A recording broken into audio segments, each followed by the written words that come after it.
अस्सलाम वालेकुम नाज़रीन, मैं वसीम अली और आप Wasim Ali fisher YouTube channel देख रहे हैं। नाज़रीन, इस व्लॉग के अंदर बेसिकली दो स्टोरीज हैं, उसके ऊपर जो वो हमने इस व्लॉग के अंदर आपके साथ बात करनी है। बातें हो रही हैं कि अफवाज पाकिस्तान और हुकूमत के दरमियान एक अहम मीटिंग हुई है, कि अहम बैठक हुई है और उसके अंदर डिसाइड किया गया कि कैसे हमने आगे भी 10 साल लगाने और 10 साल हमने जेल के अंदर इमरान को कैसे रखना है। तो इसके अंदर कितनी सदाकत है, ये मामला हमने आपके सामने जो वो रखना है। और जो दूसरी खबर है वो है जी सैलाब से मुतल्लिक, कि सैलाब की जहां पे तबाहकारियां हो चुकी हैं और अभी जारी हैं, वहां पर शदीद किस्म की जो वो महंगाई का एक तूफान भी सामने आ गया। तो इसके हवाले से, सैलाब के हवाले से क्या डिटेल्स हैं वो भी हम आपके सामने रखेंगे। सो आगे बढ़ने से पहले मेरी आपसे एक रिक्वेस्ट है कि आपने इस वीडियो को एंड तक जरूर देखना है, और अगर आपको ये वीडियो हमारी पसंद आती है तो इसे लाइक एंड शेयर जरूर कीजिएगा। नाज़रीन, पहले तो हम बात कर लेते हैं जी हुकूमत का 10 साल प्लान। चूंकि अभी बातें हो रही हैं और जैसा कि मैंने इंट्रो के अंदर बताया कि कहा जा रहा है कि अफवाज पाकिस्तान की और फिर जो मौजूदा गवर्नमेंट है, यानी कि मुस्लिम नून की जो क़यादत है, उसकी मरी के अंदर एक मुलाकात हुई है, कि मीटिंग हुई है और उसके अंदर कहा जा रहा है कि आर्मी चीफ भी वहां पे मौजूद थे और उस मीटिंग के अंदर 10 साल गवर्नमेंट करने का लाइमल जो वो तैयार किया गया।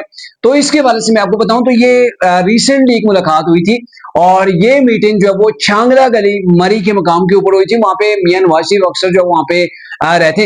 अच्छा, वहां पे नून लीग की लीडरशिप वाकई में वहां पे मौजूद थी, जिसके अंदर मियां नवाज शरीफ थे, प्राइम मिनिस्टर शहबाज शरीफ भी हेलीकॉप्टर के जरिए से वहां पे गए थे, सीएम पंजाब मरियम नवाज साहबा भी वहां पे मौजूद थी, एहसन इकबाल, ख्वाजा आसिफ और दीगर जो इनकी टॉप की लीडरशिप है वहां पे जमा हुई थी। वहां पे इन्होंने जो मीटिंग की थी। लेकिन जो अब तरीके साहब के कुछ यूट्यूबर्स हैं वो जो कह रहे हैं वो स्पेसिंग है जो पाकिस्तान से भी बाहर है। तो मुख्तलिफ ब्लॉग्स के अंदर ये बात की गई कि वहां पे आर्मी चीफ भी वहां पे आए थे। लेकिन मैं आपको मजे की बात बताऊं, वहां पे आर्मी चीफ की वहां पे मौजूदगी की कोई खबर किसी मीडिया ने नहीं दी है, क्योंकि वहां पे मीडिया भी मौजूद था, वहां पे इस मीटिंग को रिपोर्ट भी जो वो किया गया था। लेकिन सर किसी ने वहां पे आर्मी चीफ को नहीं देखा और पता नहीं आर्मी चीफ कैसे है जो मीडिया की नजर के अंदर भी नहीं है और फिर वहां पे मीटिंग भी होगी। अच्छा, मीटिंग के वाले से क्या कहा गया कि वहां पे आर्मी चीफ के सामने ये चीज रखी गई, अफवाज पाकिस्तान के सामने रखी गई कि हम आपको एक्सटेंशन दे देंगे, ठीक है, हम आपको एक्सटेंशन देंगे आर्मी चीफ को, और उसके बदले के अंदर आपने ये करना है कि आपने खान साहब को जेल के अंदर जो वो रखना है 10 साल के लिए।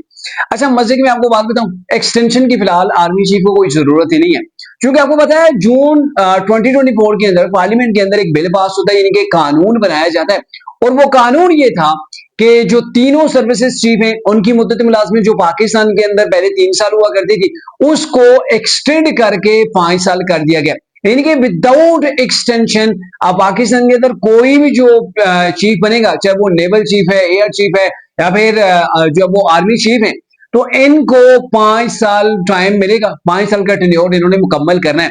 तो बेसिकली विदाउट एक्सटेंशन जो वो आर्मी चीफ अभी 2027, ठीक है, नवंबर 2027 तक जो वो अपने ओहदे के ऊपर बरजमान रहेंगे। अगर ये जो है वो कानून पास न किया जाता तो 29 नवंबर 2025, यानी कि 2025 अभी चल रहा है, तो 29 नवंबर को आर्मी चीफ ने बेसिकली रिटायर्ड हो जाना था। तो अभी किसी किस्म के किसी नोटिफिकेशन की, किसी एक्सटेंशन की पहली तो बात है जरूरत ही नहीं है। दूसरी बात, ये कोई फार्मूला तय नहीं कर सकता कि आपने 10 साल जेल के अंदर रखना है, हमने आपको एक्सटेंशन देनी है। तो सर ये ऐसा फार्मूला काम ही नहीं करता है। आज कौन सा टाइम चल रहा है, कल क्या होने वाला है, ये किसी को कोई पता नहीं होता, और पाकिस्तान के अंदर डेवलपमेंट्स बड़ी तेजी के साथ आती है। अच्छा, दूसरी बात, अफवाज पाकिस्तान ये थोड़ा ही कोई सुलह करनी अगर हुई उन्होंने जब वो इमरान खान के साथ या तरीके साहब के साथ, तो गवर्नमेंट से पूछेंगे, सर पूछने की जरूरत नहीं होती। सेम पेज था जनरल बाजवा और इमरान खान के दौर का, और फिर कैसे सेम पेज फटा सर किसी को पता ही नहीं चला। पहली बार पाकिस्तान के अंदर अदम एतमाद की तारीख जो वो कामयाबी से जो वो कामयाब हुई है, यानी कि खान साहब की गवर्नमेंट आईनो कानून के मुताबिक अदम एतमाद के जरिए से जो वो गिरी है। तो ये पहली बार हुआ है, और तब हुआ है जब सेम पेज जो था ना वो फटा है, यानी कि तरीके साहब और जनरल बाजवा यानी कि एस्टेब्लिशमेंट की जो सेम पेज था ना वो कहानी खत्म हो गई थी। हालांकि वो खान साहब कितनी ज्यादा तारीफें किया करते थे, वो सारी चीजें आपके सामने। लेकिन यहां पर भी कहने की वही चीजें कि जब इमरान खान साहब के साथ एस्टेब्लिशमेंट की सुलह होनी हुई तो उन्होंने गवर्नमेंट से नहीं पूछना है, और ये चीजें पेपर वर्क नहीं है कि हम आपको एक्सटेंशन देंगे तो आप करेंगे। तो फिलहाल एक्सटेंशन के टॉपिक को ही आप साइड के ऊपर रख दें, चूंकि 29 नवंबर 2027 तक यही आर्मी, मौजूदा आर्मी चीफ जो यही जो है वो आर्मी के चीफ जो है वो रहेंगे। पहली बात ये तो क्लियर हो गई। तो इसके ऊपर यूट्यूबर्स अगर ब्लॉग करते हैं, इसके ऊपर कोई स्टोरी बताते हैं, कोई ऐसी स्टोरी जिसको ज्यादा ज्यादा व्यूज मिल सके, तो वो उनकी मर्जी है। और वो ये पाकिस्तान के अंदर काफी टाइम से चल रहा है, यानी कि एक चूरन बेचा जा रहा होता है कि देखें पाएं इमरान खान को तख्तेदार तक पहुंचाने के लिए, इमरान खान को जेल से ना निकालने के लिए मरी के अंदर एक मीटिंग होती है, और इस मीटिंग के अंदर बड़े बड़े फैसले होते हैं, वहां पे आर्मी चीफ भी मौजूद होते हैं, और फिर वहां पे वो एक लाएमल तैयार किया गया कि हमने जो वो 10 साल लगाने आपने खान को जेल के अंदर रखना है, हम आपको एक्सटेंशन दे देंगे। तो सर पहली तो बेस ही इसकी झूठ के ऊपर है ना, एक्सटेंशन तो ऑलरेडी हुई है, किसी नए नोटिफिकेशन की या किसी मुआहदे की जरूरत आर्मी चीफ को नहीं है, गवर्नमेंट ये पहले ही जो वो छिक्का मार चुकी है। अब आते हैं दूसरी स्टोरी के ऊपर। दूसरी स्टोरी बड़ी अहम है, वो ये है कि अभी आपको पता है कि पाकिस्तान के अंदर सैलाब की स्नोयत का आ चुका है, मजीद जो वो सैलाब से तबाहकारियां जारी है, क्योंकि बारिशों का सिलसिला भी थमा नहीं है, सैलाब आगे ही बढ़ता जा रहा है, और जैसे जैसे आगे बढ़ रहा है मुख्तलिफ दरिया जब आपस में मिल रहे हैं तो मजीद तबाही का जो वो अंदेशा है। और मैं आपको बताऊं, अभी जो बताया जा रहा है, जो फिगर्स बताए जा रहे हैं, तकरीबन 30 से 35 हजार देहात ज़ेरे आब आ चुके हैं। 30 से 35 हजार देहात ये पंजाब के अंदर वो ज़ेरे आब आ चुके हैं। हजारों जो वो एकड़ जमीन जो जरी जमीन थी वो ज़ेरे आब आ चुकी है, यानी कि फसलों की तहस नहस जो वो मच गई है, जहां पे जानवर जो अब वो पानी की नजर हो चुके, किसी एक रेले के अंदर बह के दूसरे मकाम के ऊपर पहुंच चुके हैं, कुछ तो दरियाओं के अंदर जो मर गए।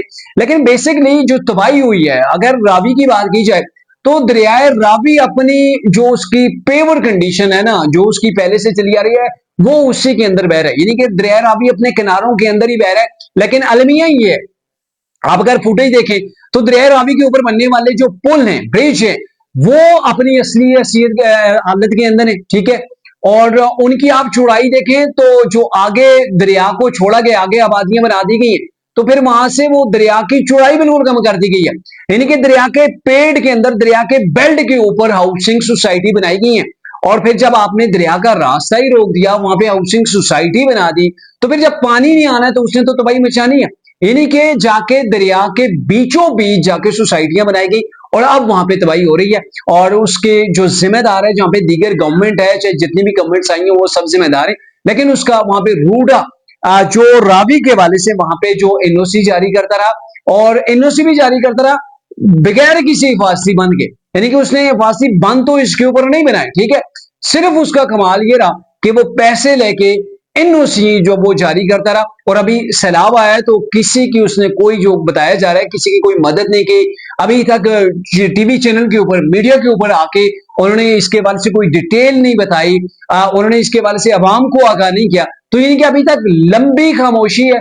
अरबों खरबों रुपए जो वो अंदर हो गए, ये इदारा जो वो खा चुका है, लेकिन इसके बावजूद तबाहकारियां जो वो जारी है। आप देखें कितना, यानी कि अभी जो तबाही हुई है उसी कितना जिम्मेदार ये रूडा भी है। अभी मैं आपको बताऊं कि अलीम खान की भी एक सोसाइटी है वहां पे, और पार्क व्यू के नाम से, तो उन्होंने बेसिकली वो 2010 के अंदर खरीदी थी, उसके वाले से उन्होंने वो सारी डिटेल जो वो बताई है कि मैंने लीगली जो वो खरीदी है, लेकिन एनओसी जारी करने वाला तो रूडा है ना सर, एनओसियां तो उसने जारी की है। अब उन्हें नजर आ रहा है कि ये दरिया रावी है, और रावी जब खुशक हुआ तो इन्होंने वहां पे वो हाउसिंग सोसाइटी बना दी, और अब वहां पे तबाही है। लेकिन अलीम खान ने ये कहना है, उनका ये कहना है कि भाई इसका जितना भी वो अजादा होगा वो मैं करूंगा, जो लोग मेरी सोसाइटी के अंदर रहते हैं उनका जितना नुकसान हुआ वो मैं अजादा करूंगा।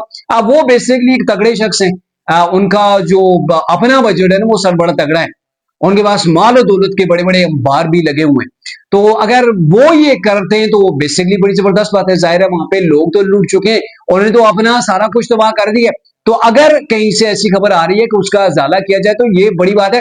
लेकिन मैं आपको अलमिया ये बताऊं कि पाकिस्तान के अंदर मुश्किल ये है, मुसीबत ये है कि हमारे पास पानी जखीरा करने की कोई वसाइल हमारे पास मौजूद नहीं है, हमारे पास कोई इसका बंदोबस्त नहीं है।